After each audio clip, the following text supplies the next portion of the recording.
क्या सेठ दाऊद का 50 करोड़ का दांव उसी पर उलटने वाला है? क्या आलियार की चोरी पकड़ी जाएगी या फिर वो अपने बाप की आंखों में धूल झोंककर पिया को बचा लेगा? कहानी अब सस्पेंस की उस हद को छू चुकी है जहां एक छोटी सी गलती पूरी बाजी पलट सकती है।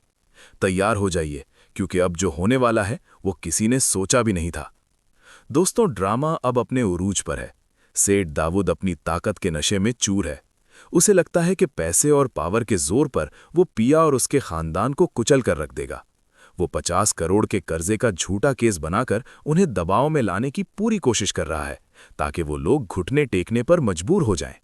लेकिन सेठ दाऊद को ये खबर ही नहीं कि उसके अपने घर की दीवारों में दरार पड़ चुकी है। आलियार, जो अब तक खामोश तमाशाई बना हुआ था, अब उसने मैदान में उतरने का फैसला कर लिया है।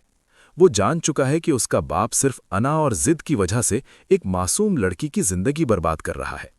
इस बार आलियार इमोशनल नहीं, बल्कि दिमाग से खेल रहा है। वो अपने बाप के सामने तो फर्माबरदार बेटा बना हुआ है, लेकिन पीठ पीछे वो उन तमाम सबूतों को इकट्ठा कर रहा है जो कोर्ट में पिया को बेगुनाह साबित कर सकें।